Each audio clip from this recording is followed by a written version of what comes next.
हल्का एन 130 से Pakistan peoples party के उम्मीदवार हैं इकबाल अहमद ख़ान, जो कि नवाज शरीफ के मुकाबले में इलेक्शन लड़ रहे हैं। इनसे जानेंगे क्या कहेंगे, क्या मंशूर है। अस्सलाम वालेकुम जी। वालेकुम सलाम प्यारे भाई, पहले तो कैपिटल टीवी का बहुत शुक्रिया। आप मेरे जैसे मीडियम क्लास आदमी, मैं अरबपति नहीं हूँ, मैं अरबपतियों के साथ मुकाबला करने के लिए मैदान में इसलिए उतरा हूँ बेटा कि महरूमियाँ बहुत हैं हमारे इलाके में। 130 में 40 साल से जो महरूमियों का शिकार लोग हैं, मैं उनके मदावे के लिए उतरा हूँ पाकिस्तान पीपल्स पार्टी की तरफ से। क्या कहेंगे, नवाज शरीफ तो इस हल्के से जीतते आए हैं। नवाज शरीफ के कारकुन थे, वर्कर थे, पार्टी रहनुमा वहीद आलम खान इस हल्के से जीते 2018 में। पहले नवाज शरीफ जीते, उसके साथ साथ कलसूम नवाज भी जीती हैं। पीपल्स पार्टी इस हल्के में कितनी की पोजीशन रखती है? आप ऐसा करें कि बूढ़े दरिया का इलाका डबल रोड सड़क का और शिबली टाउन है। आप वहाँ जाके लोगों के मसाइल देखें। कच्ची सड़कें, कच्चे रोड, ना वहाँ डिस्पेंसरी है, ना वहाँ पर कोई बच्चों के लिए स्कूल है, ना साफ़ पीने के लिए पानी है, ना वहाँ पर कब्रिस्तान है। अब ऐसे इलाके उसके अलावा आप चले जाएँ शफीकाबाद चले जाएँ और लाहौर के मुख्तलिफ इलाकों में चले जाएँ, वहाँ पीने का पानी तक अवेलेबल नहीं है। 40 साल हुकूमतें की हैं लोगों ने, 35 40 साल। मुझे ये बताएं कि लाहौर की आवाम को क्या मिला? बिलावल भुट्टो ने इसलिए निशानदेही की थी कि लाहौर को कहते थे हम पेरिस बना देंगे।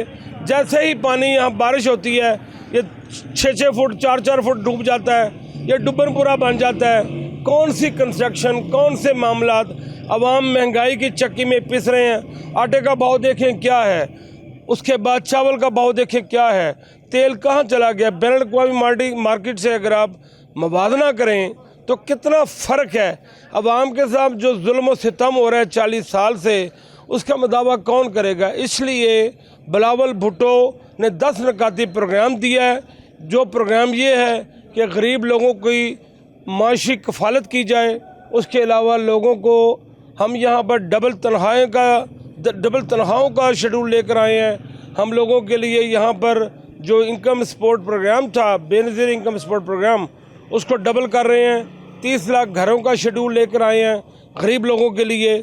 उसके अलावा जरदारी साहब ने जो CPAC बनाया है, इंशाअल्लाह ताला हम उसमें गरीब आवाम जो यहाँ के मज़दूर तबका है वहाँ इंडस्ट्रियाँ लगाना चाहते हैं, ताकि इंडस्ट्रियाँ जो है वो वहाँ फले फूलें और चलें और आवाम को खुशहाल रोज़गार मिले। नून लीग ये दावा कर रही है और ये कह रही है कि लाहौर में जो फ़ैसला होता है वो शेर का फ़ैसला है और शेर जीतेगा। वो तो बिलावल भुट्टो जरदारी जो हल्का एन 127 से इलेक्शन लड़ रहे हैं, वो तो उस पर भी कह रहे हैं कि अताउल्लाह तारड़ जीत जाएंगे, हम कराची लाहौर को नहीं बनने देंगे। क्यों इतनी तनकीद करते हैं? क्या है, सिंध में क्या काम नहीं हुए? क्या पंजाब में सिर्फ काम हुए या लाहौर में हुए? गुजारिश ये है कि पहले तो वो ये अपनी खामख्याली दूर कर लें कि बिलावल भुट्टो इंशाअल्लाह ये लिख लें 127 से बड़ी भारी अक्सर से जीतेंगे। उस दावा कर रहे हैं? मैं दावा कर रहा हूँ, और इसलिए कर रहा हूँ कि मैं उन लोगों के साथ हल्के में जा कर के फिरता रहा हूँ। दूसरी बात यह है क्या पिदी और क्या पिदी का शोरबा। बात यह है कि ये जो पीपल्स पार्टी है ये पाकिस्तान की सबसे बड़ी जमात है, और मैं सैल्यूट पेश करता हूँ जरदारी साहब को, जिन्होंने इसको सलामत रखा और चलाए रखा, और बेनज़ीर साहबा ने शहादत के तौर पर अपनी कुर्बानी दी इस आवाम के लिए। बात यह ये शहीदों की पार्टी है। हमारा असल में एक बिलियनर से मुकाबला है। वो सिर्फ फ्लैक्सें लगा के, जगह जगह बोर्ड लगा के, उनके जितने भी रस्सागीर और बदमाश हैं पूरे इलाके के लोगों के, वो चंदा इकट्ठा करके 30 40 लाख रुपए के अगर सूप पिला रहे हैं, लोगों को बांट रहे हैं। तो हम तो मीडियम क्लास लोग हैं, हम तो शरीफ लोग हैं, ताजर लोग हैं सही मानों में। हमने ना कमीशनें ली हैं, ना किकबैक किए हैं।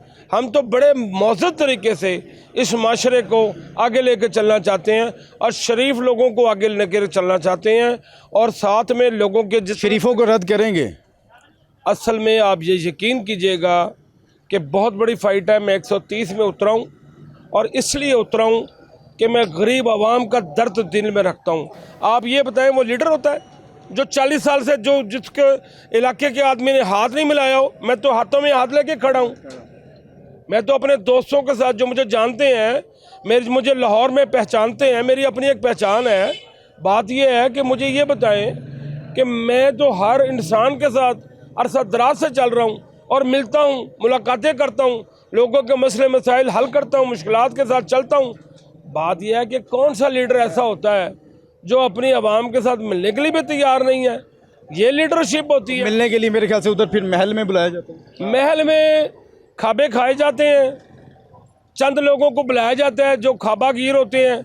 और मुझे मीडिया से भी बड़ी थोड़ी सी शिकायत है, करनी तो नहीं चाहिए लेकिन कर देता हूँ आपकी वसासत से। नहीं आप कर रहे हैं जी। कैपिटल टीवी ने जो जुर्दमंदाना इकदाम लिया है मेरे जैसे मीडियम क्लास आदमी को, जो एक शरीफ आदमी है जो अरबों रुपए खर्च नहीं कर सकता, उसको भी आप लेकर के चल रहे हैं, दिखा रहे हैं। मुझे ये बताएं कि 130 का हल्का दिखाते हैं, नवाज शरीफ साहब की फ़ोटो दिखाते रहते हैं 10 मिनट तक सारे मीडिया, उसके बाद यास्मीन राशिद की दिखाते हैं।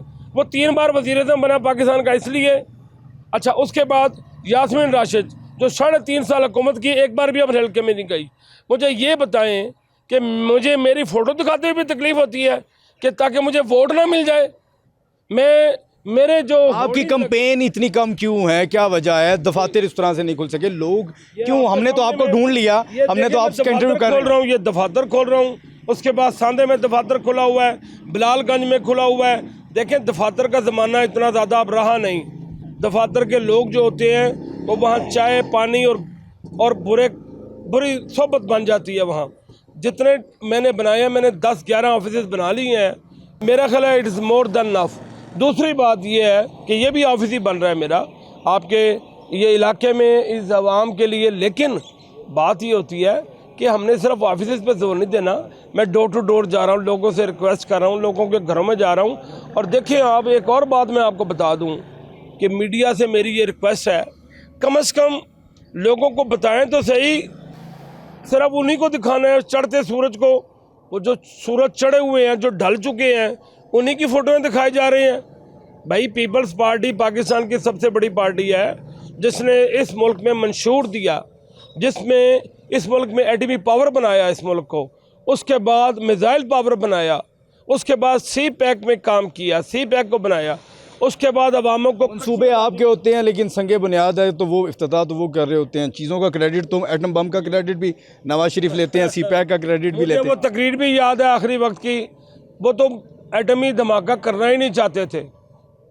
आपको भी पता है मीडिया से क्या बात छुपी हुई है यार। आप लोग तालीम याफ्ता लोग हैं, मीडिया में हर बात का इल्म होता है। हमें इतना इल्म नहीं होता जितना मीडिया को इल्म होता है। बात यह है कि आप ये देखें कि पैसा खर्च करके हाल वो है कि पैसा फेंक और तमाशा देख। मैं आखिरी सवाल आपसे करूंगा, 8 फरवरी को तीर या शेर? तीर के ऊपर लोग न सिर्फ ठप्पे लगाएंगे बल्कि उन जो लीडर हैं नाम नेहाद, जो करोड़ों अरबों रुपया खर्च करके लोगों के पास पैसे का पैगाम पहुंचा रहे हैं, आवाम का नहीं, जो आवाम के लिए कुछ नहीं करना चाहते। पाकिस्तान पीपल्स पार्टी और बिलावल भुट्टो आवाम के लिए करना चाहते हैं। और देखिएगा आप, एग्रेशन का वोट भी और खामोश वोट भी, और बिलावल भुट्टो की मोहब्बत में और इस पार्टी की जो कुर्बानियाँ हैं इस पाकिस्तान के लिए, उनके लिए भी वोट जो है अल्लाह की मेहरबानी से पीपल्स पार्टी के तीर के ऊपर लोग लगाएंगे। और मैं आपकी फसासत से आवाम से रिक्वेस्ट करना चाहता हूँ कि आएँ, बिलावल का साथ दें, एक बार कम से कम बिलावल को आजमाएं ताकि आपके मुल्क की तकदीर बदल सके। बहुत शुक्रिया जी। आप गुफ्तगू सुन रहे थे इकबाल अहमद ख़ान, पाकिस्तान पीपल्स पार्टी हल्का N 130 के उम्मीदवार हैं, पूर्ण उम्मीद हैं और कहते हैं कि वो जो खामोश वोटर है वो मैं हासिल कर लूँगा।